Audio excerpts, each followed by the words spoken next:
nombre es José Molina, estoy de la empresa Solo del Perú y el día de hoy vamos a hacer un pequeño instructivo de cómo viene el equipo 423, el armado del mismo, la puesta en marcha y algunas nociones para el funcionamiento normal del equipo, ¿correcto?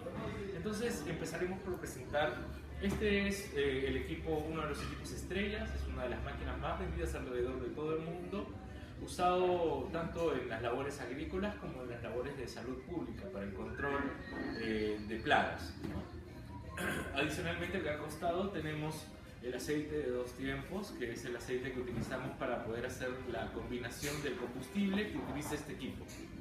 Al ser un equipo con un motor que opera con un motor de 2 tiempos, para su empleo es necesaria una combinación de aceite y gasolina toda vez que se emplee el equipo. Es por eso la importancia de tener el aceite al costado. Más adelante vamos a hablar un poco más al detalle sobre este aceite precisamente y sus diferentes presentaciones. Por el momento vamos a proceder con el equipo y el aceite lo vamos a poner en la parte inferior para cuando empecemos el encendido. Vamos a ver cómo es que viene el equipo en el interior. Procedemos a abrir la caja y ahora detallamos qué es lo que trae. Viene con el tubo de atomizado, viene una bolsa que está sellada y en el interior vienen todas las partes y piezas que nos van a ayudar al armado del equipo, ¿no? Para complementar el equipo. Inclusive también está la llave combi, que es una llave sacabujías con un desarmador Torx, que es el tipo de desarmador que se emplea para estos tornillos especiales. También viene el tubo corrugado, que es parte del tubo atomizador. Y luego ya tenemos en sí la misma máquina. Vamos a poner esta caja al costado.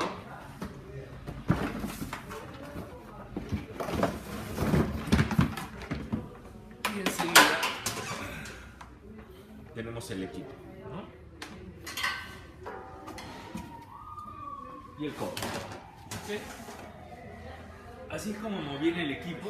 Podríamos decir que desde ya yo podría hacer que este equipo arranque, pero para poder tenerlo completo vamos a proceder con el armado. En el armado tenemos diferentes componentes.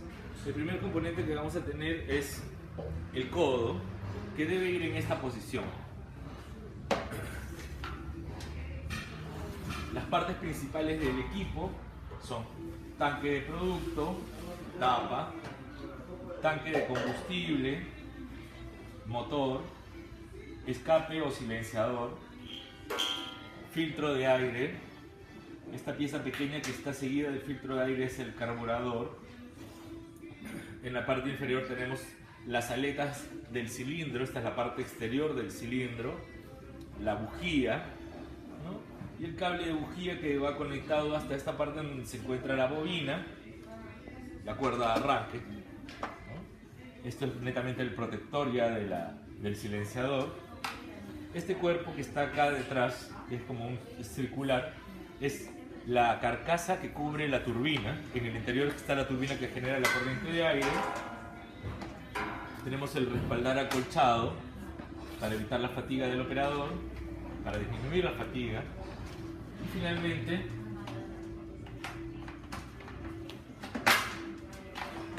tenemos las correas, que también son acolchadas, elaboradas de un material bastante resistente al trabajo continuo.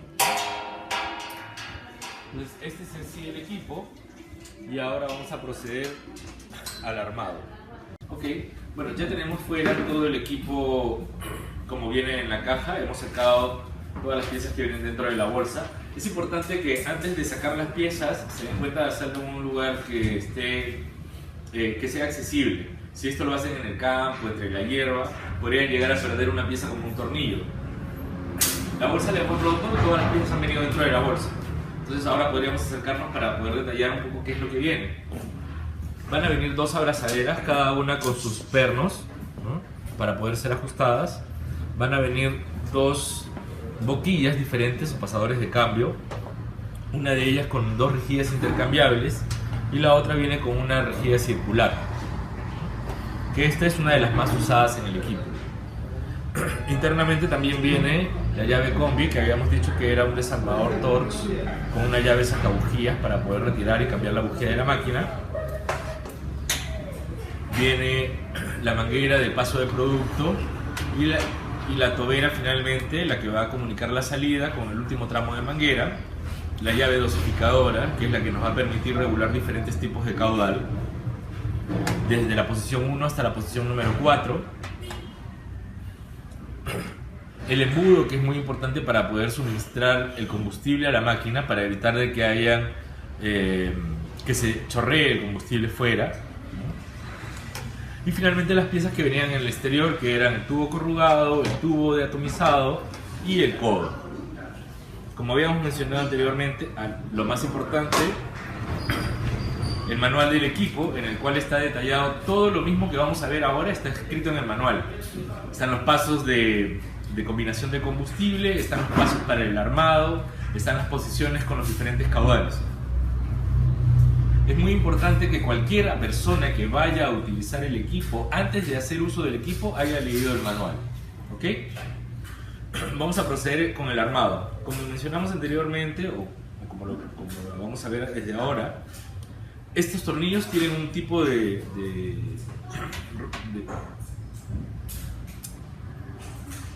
utilizan un desarmador especial, que es un desarmador Torx. Este desarmador lo vamos a utilizar para poder desajustar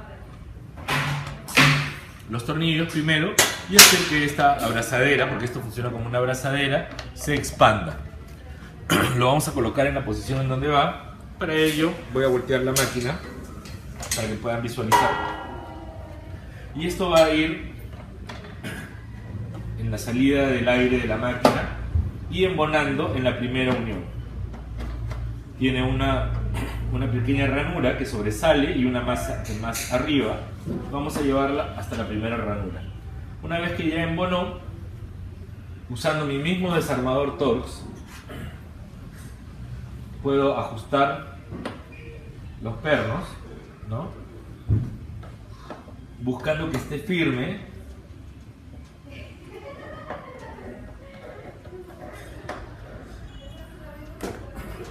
Buscando que esté firme, que no haya movilidad. Ahorita, por ejemplo, ya está firme el ajuste, y esto va a permitir que esto no se salga posteriormente.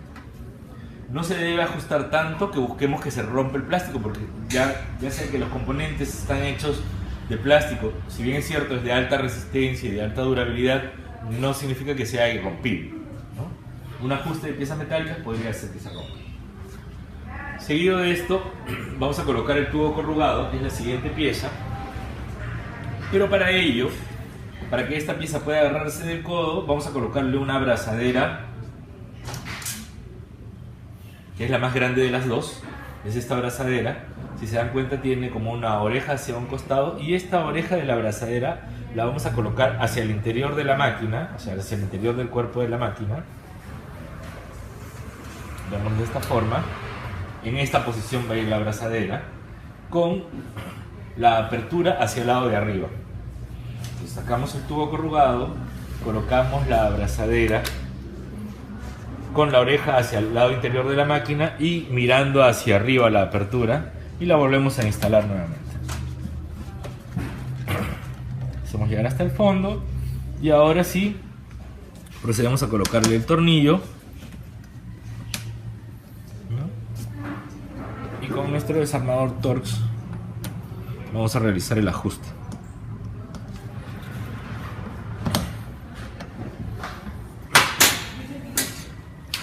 En mi caso, para hacerlo más rápido, voy a utilizar una herramienta eléctrica que me va a permitir mayor rapidez. Ya llegamos hasta este punto, ya tenemos codo colocado y tenemos abrazadera con tubo corrugado, y lo siguiente que vamos a colocar es el tubo de atomizado, que es esta pieza de acá. Como ustedes ven, esta pieza tiene un lado en donde va a encajar, aquí adentro, ¿correcto? Y dentro de todo el tubo hay una parte que es un poco más ancha. Lo que vamos a hacer antes de colocar esta pieza es, vamos a tomar la empuñadura, que es para la aceleración del equipo y la liberación del producto químico. lo vamos a hacer ingresar por el lado más estrecho y lo vamos a hacer encajar en la parte un poco más ancha del tubo, ¿no? Una vez que está acá, ya lo podemos embonar, no sin antes haber colocado la segunda abrazadera. La abrazadera más pequeña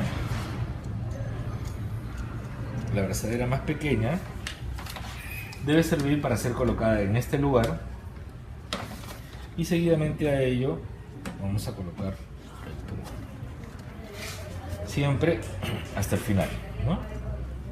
¿Por qué hemos colocado esta pieza antes de colocar el tubo? Porque de lo contrario posteriormente no la podríamos colocar. Entonces, por eso lo hemos colocado antes, para que pueda encajarse en su lugar.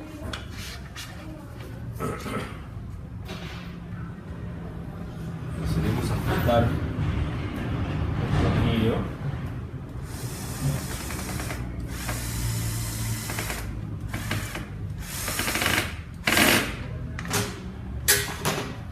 Okay. Ya tenemos la abrazadera que junta con el tubo de atomizado ajustada. Ahora procedemos. Este tubo de acá, a pesar de esto estar ajustado, siempre va a poder girar libremente. Ya, después van a ver por qué, porque esto es para tener comodidad en el momento de la aplicación. Ahora vamos a proceder a ajustar esta pieza. ¿Dónde es que se coloca? En el tubo. No se coloca ni fuera de la parte más gruesa, ni muy adentro, aproximadamente a la mitad. ¿De qué depende esto de acá? Porque es removible, porque esto se puede ajustar a personas que tengan el brazo más extenso o más corto. Es por eso que es regulable. Entonces lo vamos a colocar en una posición aproximada, y podemos hacerlo con el desarmador manual, pero en este caso vamos a utilizar la herramienta eléctrica.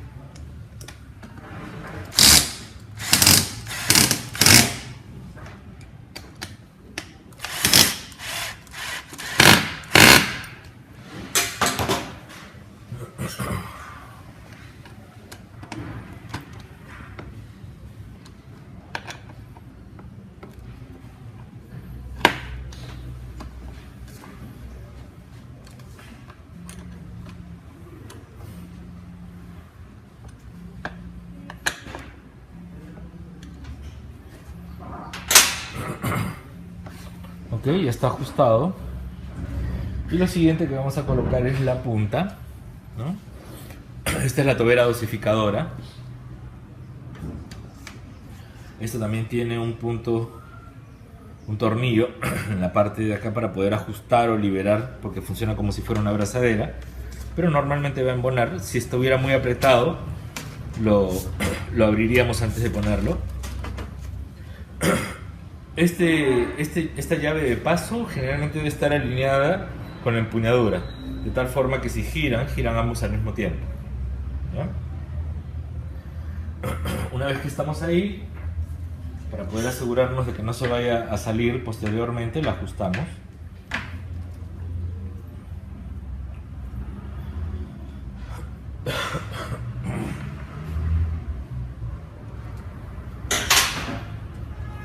Para terminar con esta parte de la unión, la tobera de chorro ancho y una rejilla son colocadas de tal forma que esta pestaña quede en el interior de la parte externa, de la pestaña exterior de esta rejilla, y esto lo hacemos con un golpe, ya queda firme. Y al momento de colocarlo acá también debemos hacer que este borde sobrepase la ranura para que también encaje adecuadamente, ¿no? Colocamos, ¿no? Y estamos dentro de la ranura, ¿ok? Luego vamos a colocar las mangueras en su posición. Esta manguera viene ya con un aditamiento que sirve para introducirse dentro de una tubería que viene desde la empuñadura, y tiene una rosca, la cual primero vamos a embonar en un tubo. y luego vamos a asegurarlo con la rosca para que este no se salga. Vamos a hacer algo similar con este tramo de manguera. Igual tenemos una rosca, tenemos la manguera, tenemos el embone y tenemos una rosca. Esto antes de colocarlo vamos a hacer lo siguiente. ¿Recuerdan la orejita que habíamos dejado para arriba en la abrazadera grande? Dentro de esta orejita vamos a introducir el cable de aceleración primero. Ya está dentro de la oreja. Hemos puesto el cable de aceleración dentro de la oreja. Lo hemos hecho pasar por la abertura. Y luego vamos a hacer que la manguera, el tubo de la manguera, pase por esta misma ranura. Pero lo vamos a, en lugar de forzarlo a meterlo por un costado, vamos a hacer que la manguera atraviese esa cavidad.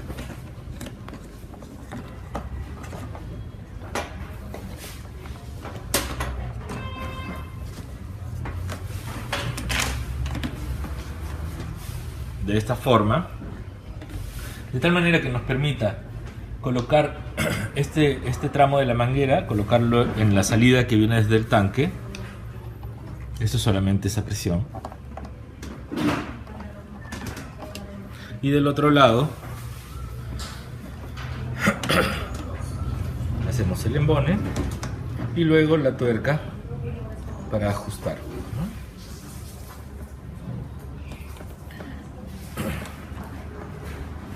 Estas uniones son prácticamente, como ustedes pueden ver, son manuales.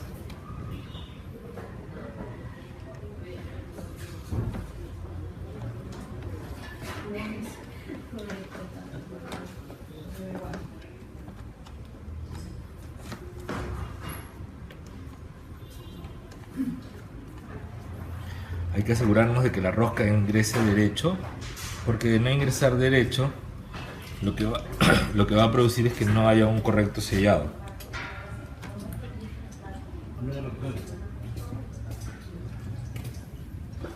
Ahora sí.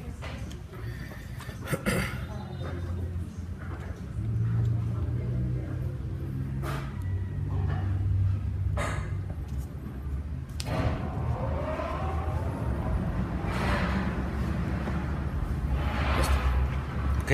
Entonces ambos lados hemos ajustado manualmente, solamente con la fuerza de la mano, no usando ninguna herramienta. No hay que usar alicates ni llaves para esto. Solamente con el ajuste manual queda firme, no va a tener chorraduras. En el caso que hubiera un goteo en esta sección, es por estas uniones de acá o por algo dentro de la llave de paso. En el caso que, por ejemplo, quisiera usar algún tipo de salida diferente, esto me va a permitir un pulverizado de gotas muy finas, con una tobera de chorro ancho. Esta es una tobera que puede reemplazar esta otra con una mayor apertura, pero adicionalmente tiene otras condiciones. Esta acá tiene una rejilla que apunta hacia una sola dirección. O sea, si ustedes se dan cuenta, este es el círculo y en este caso las persianas de la rejilla están apuntando hacia arriba. Querría decir que si yo hago una aplicación, por ejemplo, hacia aquí, hacia abajo, apuntando hacia esa dirección, la aplicación en realidad se va a hacer hacia arriba, desde abajo hacia arriba. ¿Por qué? Por la posición de las rejillas. Entonces, las rejillas también me permiten hacer, estando en posición horizontal, hacer una aplicación hacia abajo, siempre y cuando las rejillas las coloque apuntando hacia la dirección hacia abajo, las persianas, ¿no? Esto lo que es regulable, o sea, simplemente yo lo giro y al momento de girar voy a hacer que las persianas apunten hacia una u otra dirección y hacia ella se va a dirigir el producto químico. Se puede reemplazar esta rejilla por esta otra que tiene una persiana que apunta hacia la izquierda y otra hacia la derecha, o sea, es una bidireccional, hacia dos direcciones diferentes, ¿no? O este que es recto. Bien, ya hemos terminado de armar el equipo. En realidad todas las piezas están colocadas. Lo único que no hemos colocado en el equipo ha sido la tobera más amplia, las rejillas adicionales que vienen, que las vamos a guardar como un repuesto, y el colador que lo vamos a usar ahora para poder alimentar de combustible el equipo. Enseguida vamos a ver cómo es que arrancamos el equipo. Bueno, Ya tenemos el equipo armado, entonces ahora vamos a proceder con la puesta en marcha del equipo. Para poner en marcha el equipo necesariamente vamos a tener que preparar una mezcla de gasolina con aceite, ya que este es un equipo con un motor de 2 tiempos y todos los motores de 2 tiempos emplean una combinación de aceite con gasolina para el momento de hacer la combustión, al mismo tiempo lubricar las piezas móviles del equipo. Es por ese motivo que tengo al pie los diferentes tipos de aceites que tenemos, las diferentes presentaciones, porque es el mismo aceite. Lo tenemos en presentación de 75 mililitros. Este frasco pequeño sirve para poder preparar 1 galón de gasolina.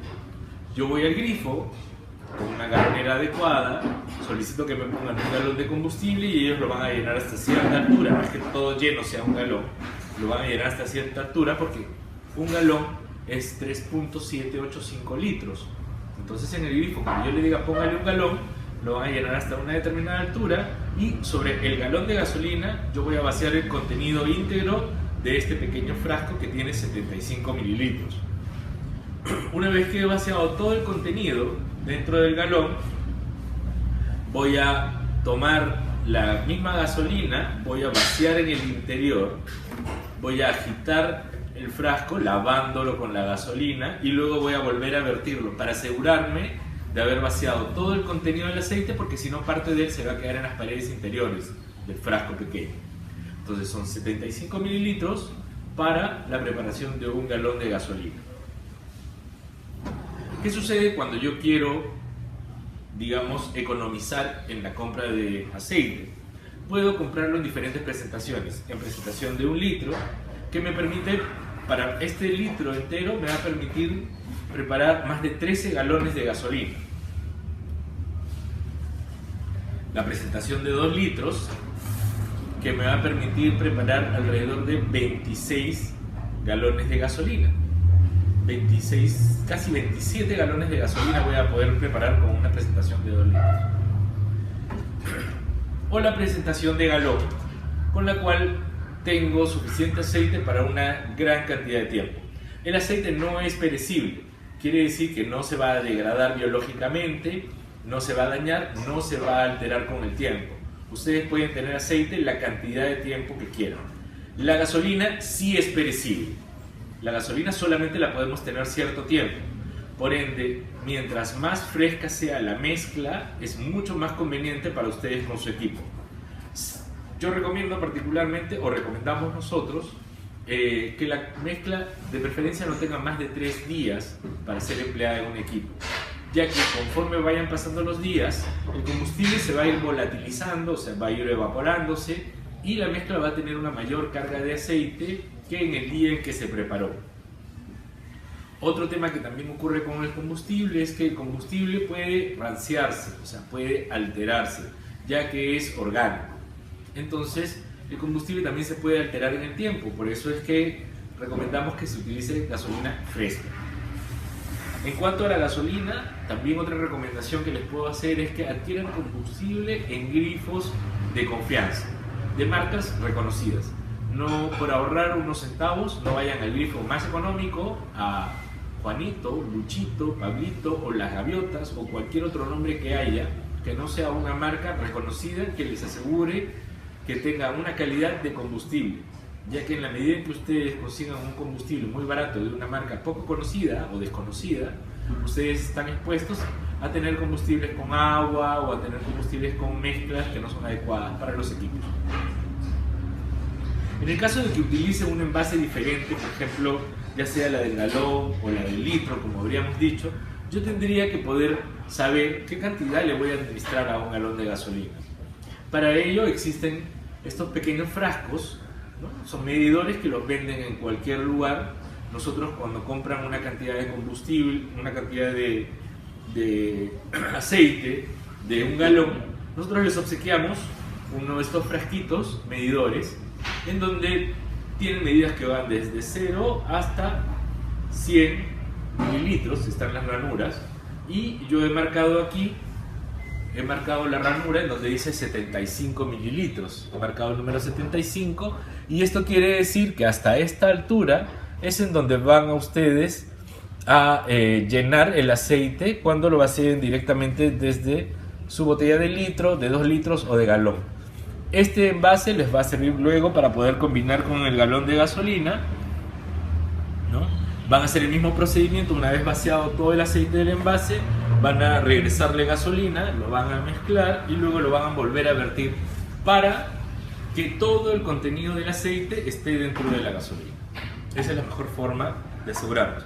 Una vez que ya he terminado de hacer mi mezcla, ya he vertido la gasolina con el aceite, coloco la tapa y debo agitar el combustible antes de vaciarlo en la máquina. Para vaciar el equipo en la máquina,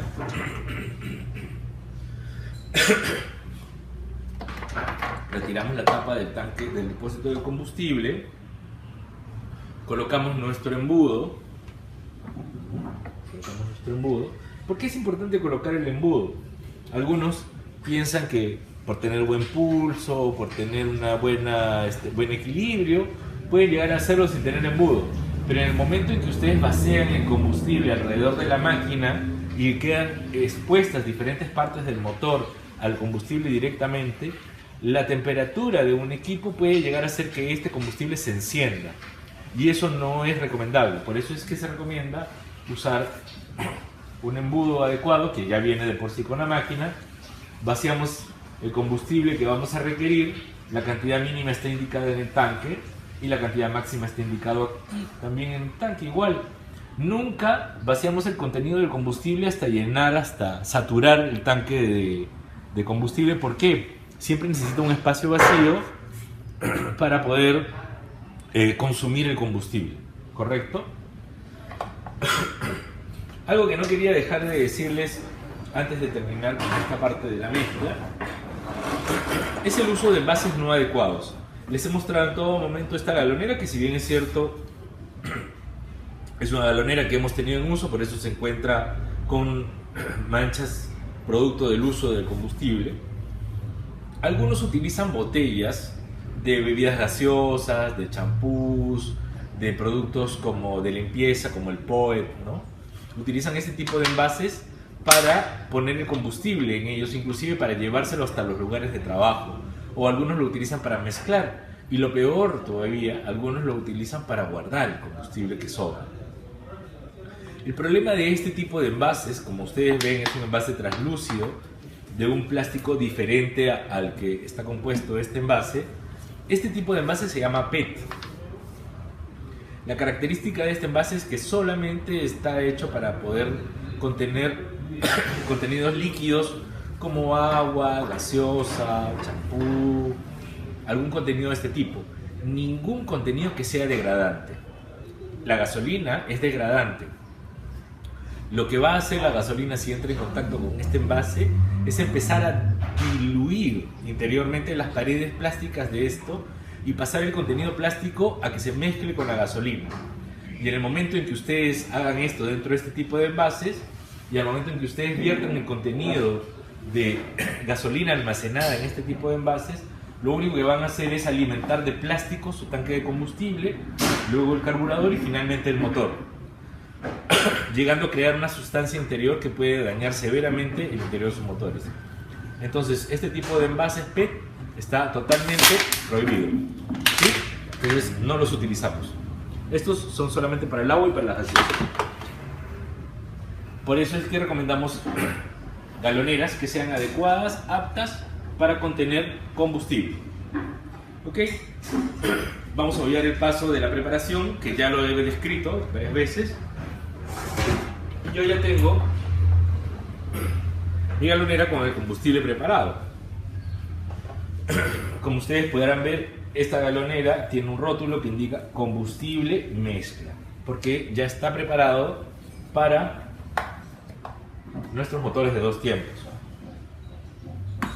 Esta, al igual que la otra galonera que hemos exhibido, es una galonera adecuada para contener gasolina. Lo dice en su propio envase, es una galonera para gasolina. Y esta ya tiene gasolina con aceite, por lo cual ustedes van a ver una coloración ligeramente azulada.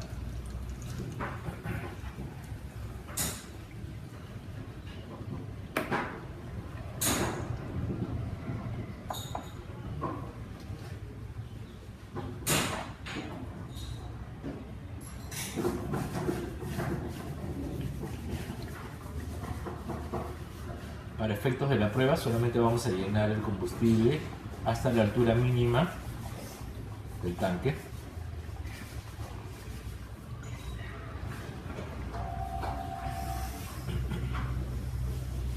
Okay. Retiramos el embudo.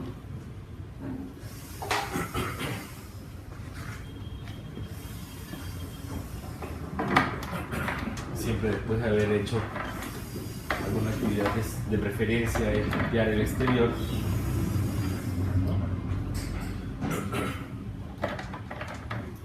Así cerramos bien nuestra llave.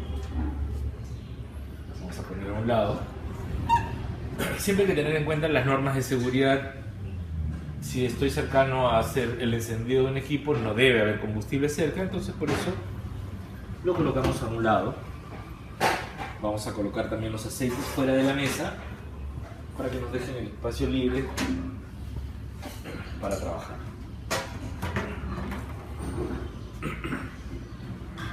¿Qué consideraciones debo tener en cuenta? Al momento de haber preparado mi mezcla y haber llenado mi tanque, cierro adecuadamente el depósito de combustible para que no pueda salir el combustible fuera del equipo, ¿no? ¿Cuánto debo apretar una tapa? Recuerden que estas tapas son plásticas y en sus interiores, en el interior de cada tapa, debe haber una ranura que tiene un empaque, un morrín, una empaquetadura, que es la que me permite el sello. Si yo presiono demasiado la tapa con toda mi fuerza, lo que voy a hacer es que este empaque se va a empezar a deformar y pronto se va a romper o desgastar y ya no va a tener el sello. Entonces, lo que yo debo hacer al tapar cualquiera de estos depósitos, ya sea de producto o combustible, es llegar hasta el punto en donde me ofrece resistencia y sobre ese punto una pequeña presión. Esto es suficiente para que yo pueda voltear el equipo y no caiga ni una sola gota. Igual en este punto hasta donde quede sellado. Nuestra llave de paso de combustible en este momento está en posición horizontal. Quiere decir que no está dejando que caiga el combustible hacia el carburador. Para yo permitir que caiga hacia el carburador, debo abrir esta llave de paso. Entonces, recién por gravedad va a empezar a alimentar el carburador. Pero, para que pueda encender el equipo, primero debemos cebarlo. O sea, debemos presionar un pequeño botón que sirve para poder bombear el combustible y llenar la taza del carburador. Para ello voy a inclinar el equipo y les voy a mostrar la ubicación de este botón. Si ustedes se fijan detrás del filtro del carburador y ustedes ingresan el dedo por la parte posterior, van a encontrar este botoncito que, como pueden ver, cada vez que lo presiono, baja, ¿no? Pueden acceder por esta parte o también pueden acceder por la parte frontal, solamente que para efectos del video no podría mostrarles. ¿Ok? Pero es este botón que está acá que se presiona repetidas veces. Mientras que lo presiono, quiero que observen que en la medida en que yo lo haya presionado varias veces, aquí van a caer unas gotas de combustible. Lo voy a presionar varias veces. ¿Ven? Cayeron unas gotas de combustible. ¿Sí se pueden observar? Ok. Esto quiere decir de que ya está el carburador lleno con suficiente combustible para poder encender. Otro paso antes del encendido, ya está mi carburador listo, mi llave de paso abierta. Otro paso para el encendido importante es la posición de la aceleración. Yo tengo dos posiciones en la aceleración y posiciones intermedias. Stop o apagado, ahí no va a prender. Aceleración leve, una aceleración de descanso, digamos. Y aceleración de trabajo o máxima aceleración. Para el encendido del equipo, la aceleración va a estar puesta en el máximo. ¿Ok? Va a estar puesta en el máximo. Entonces, aceleración al máximo, ya bombeamos. Voy a poner la máquina en el suelo porque la forma adecuada de encenderla es en el suelo, no en el aire ni sobre una mesa.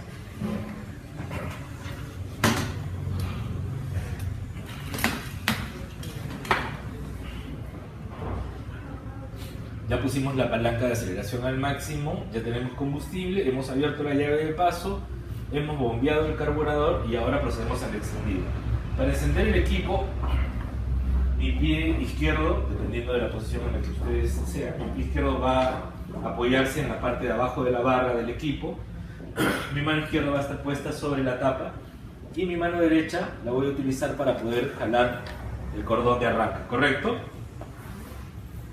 Es importante una buena ubicación para el jalado para que no se lastime y para que haga un correcto encendido. La dirección en que va a correr la cuerda de arranque deben observar que es la misma dirección en que viene, no la debo correr en este sentido.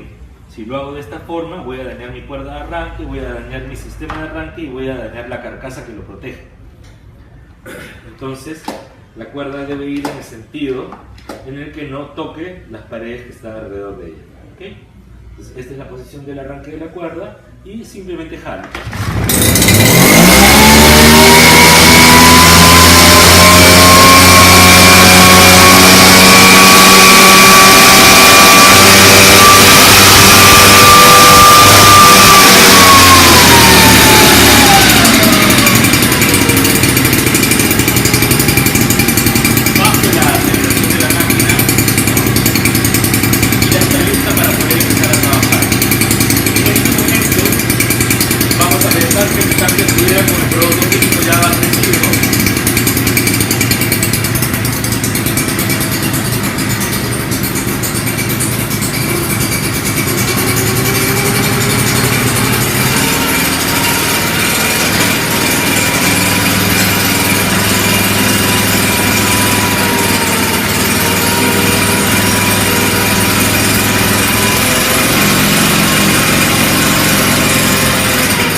Ya estoy listo para poder aplicar, acelero.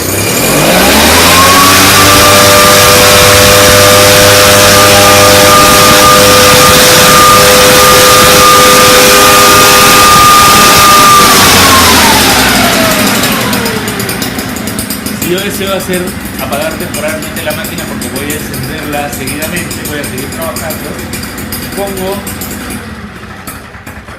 la posición de stop y la máquina se va a detener por un momento, ¿no?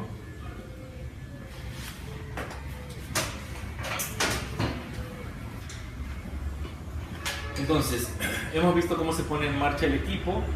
El encendido es bastante sencillo. Si ustedes siguen los mismos pasos, siempre van a tener un encendido de la misma manera.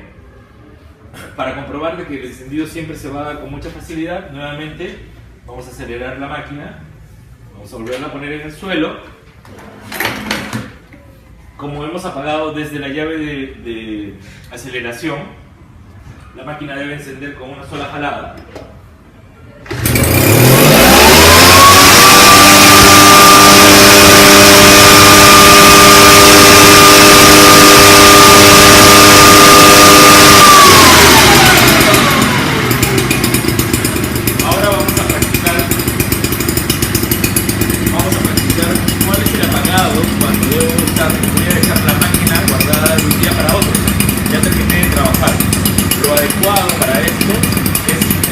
El carburador. Para poder dejar el vacío del carburador voy a acelerar la máquina al máximo y voy a cortar el paso del combustible. Este que está en posición vertical lo voy a pasar a posición horizontal y va a cortar el combustible. Aquí está alimentando y aquí lo va a cortar. No lo va a cortar inmediatamente, lo va a cortar cuando consuma todo lo que está abajo. Y para ello voy a acelerar el equipo.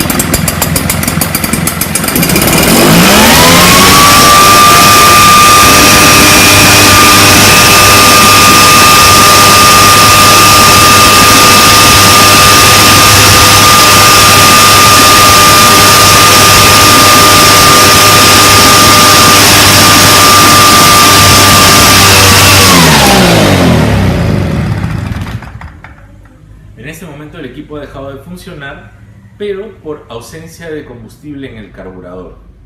Ya no hay más combustible, se consumió todo y por ende el equipo se ha detenido. ¿Qué es lo adecuado de este procedimiento? Lo adecuado es que dejamos el carburador limpio, listo para un próximo arranque, limpio, ¿no? No va a haber desgaste en las partes internas y el combustible se encuentra exclusivamente en el tanque de combustible. Al término de cada trabajo es recomendable que el equipo sea limpiado. Quiere decir que vaciemos el contenido del producto químico que hayamos tenido en el tanque, ya que los productos químicos que empleamos normalmente son corrosivos y lo que van a hacer es acortar la vida útil de las piezas del interior del tanque. Hay empaquetaduras, hay piezas que se van a desgastar, alrededor de todas las mangueras también se desgastan. Entonces, ¿qué es lo que hacemos?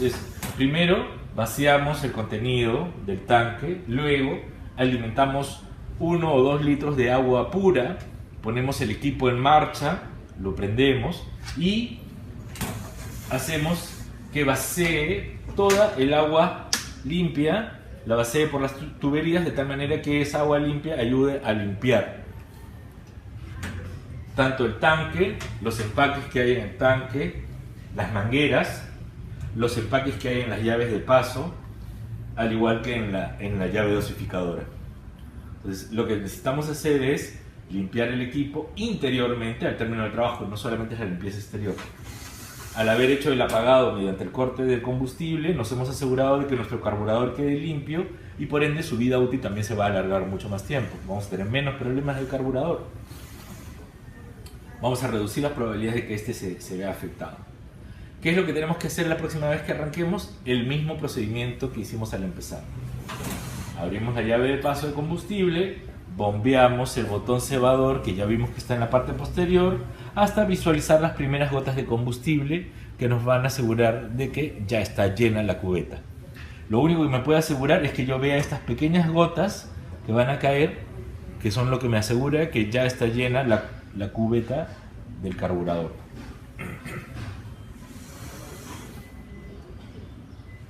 Ok, bueno, hasta este momento hemos podido avanzar con los pasos que son para el encendido y el apagado del equipo, parte de lo que es el mantenimiento.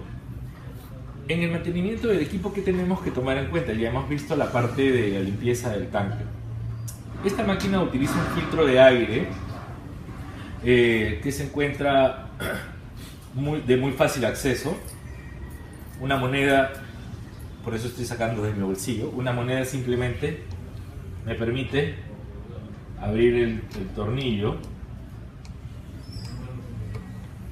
No necesito, podría ser un desarmador plano, pero no necesito herramientas especiales para esto.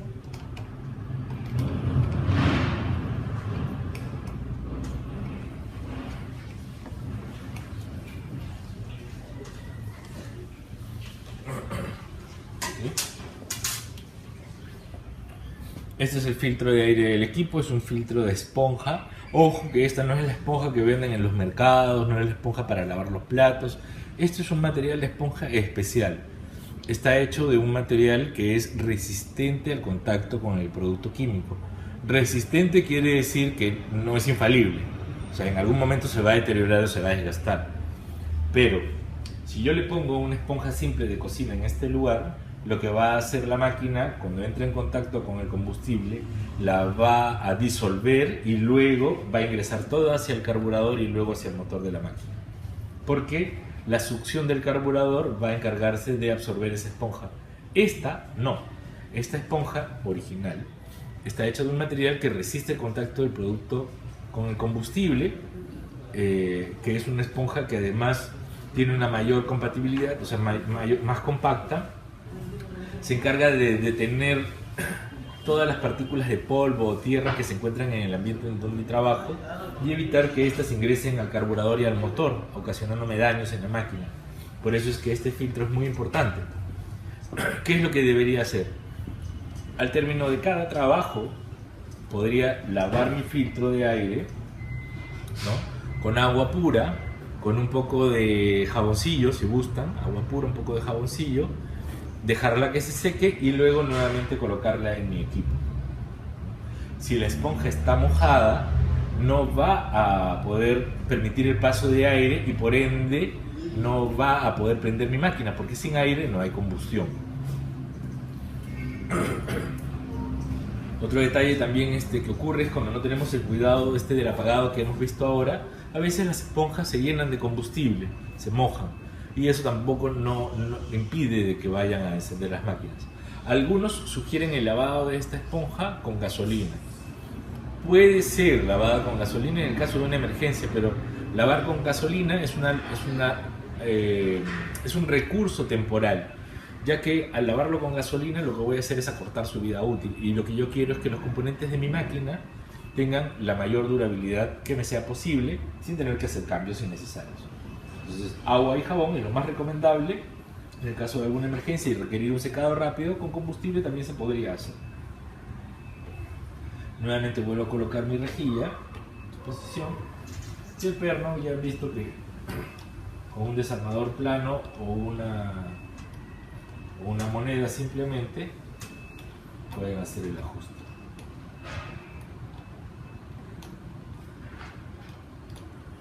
¿Qué otra pieza más en la máquina debe ser? Claro, cuando la esponja ya esté demasiado desgastada hay que cambiarla. ¿Qué otra pieza en la máquina también es vital realizar su cambio? En la parte de acá abajo tenemos la bujía. La bujía es la que se encarga de comunicar la chispa hacia el motor. Esta es la bujía. Esta bujía debe ser cambiada cada 100 horas de trabajo. Cada 100 horas de trabajo. Esa es su vida útil. No quiere decir que no vaya a durar 200, 300, 500 horas. Puede seguir durando. Es como el uso de una batería o de una pila. Ustedes pueden de pronto colocar una pila en un control remoto. Y ustedes se dan cuenta que cuando recién lo colocan en el control, todo funciona perfecto. Pero conforme va pasando el tiempo, ya ustedes presionan un botón en el control remoto y probablemente el televisor no se prenda o no se apague o no baje el volumen inmediatamente. Tenemos que golpear, mover la posición de las pilas y nuevamente vuelve a funcionar. ¿Qué significa esto? Que todos estos elementos van descargando, ¿no? Van reduciendo su eficiencia con el tiempo. Y por eso cambiamos las pilas. En la bujía es algo similar. La bujía es un conductor de una chispa eléctrica. Y conforme pasa el tiempo se va desgastando, va disminuyendo su capacidad de comunicación eléctrica. Entonces, si nosotros tenemos una bujía desgastada con una chispa débil, la combustión en el motor no va a ser eficiente. Es por eso que a las 100 horas debe ser reemplazada. ¿Para qué? Para que nos aseguremos de siempre tener una bujía 100% eficiente. ¿Qué pasa si es que no la cambio a las 100 horas de trabajo? ¿Qué pasa si la uso 200 o 300 horas o más tiempo? Lo que va a pasar es que al no tener la suficiente carga eléctrica que debe comunicar, poco a poco mi máquina va a empezar a formar más carbonía interiormente. A pesar de tener un buen combustible o una buena mezcla, va a formar carbonía porque va a hacer explosiones deficientes.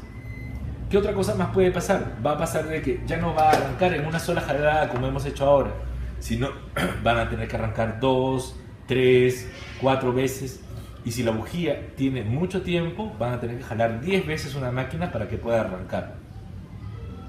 Entonces, una bujía nueva con 100 horas de trabajo es una bujía eficiente que les va a asegurar que todo el resto va a funcionar de forma adecuada. Entre otras cosas, la bujía también tiene que ser la bujía adecuada. No puede ser cualquier bujía. Tiene que ser la misma bujía que es para este equipo. En el manual ustedes van a encontrar en la sección de reemplazo, bujía dice, ¿no? La bujía tiene un valor térmico de 145. Puede adquirirse, por ejemplo, bajo las siguientes denominaciones. Esta es una bujía Bosch W8AC y la distancia entre los electrodos es de 0.5. Así como la bujía Bosch que indica la W8AC, esta bujía puede tener un equivalente en la marca Champion, un equivalente en la marca NGK. Pero ese equivalente tienen que asegurarse que sea el adecuado. No es por un tema del tamaño, es por la temperatura que comunica.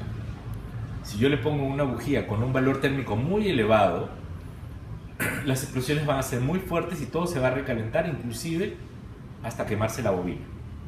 Si yo le pongo una bujía de un valor térmico muy bajo, las explosiones van a ser deficientes y por ende va a haber formación de carbonía interior, no va a haber un correcto quemado de combustible y la aceleración va a ser deficiente.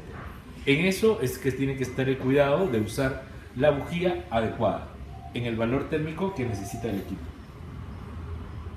Ok, por último, no hay otras piezas que requieran mayormente recambio por uso, por desgaste natural de uso, exceptuando empaques que ya les hemos mencionado cómo poder hacer que estos puedan durar un tiempo más. El mantenimiento y el cuidado de su equipo van a ayudar a la prolongación de la vida útil del mismo. Eso es todo lo que les tengo que decir por hoy. Muchas gracias.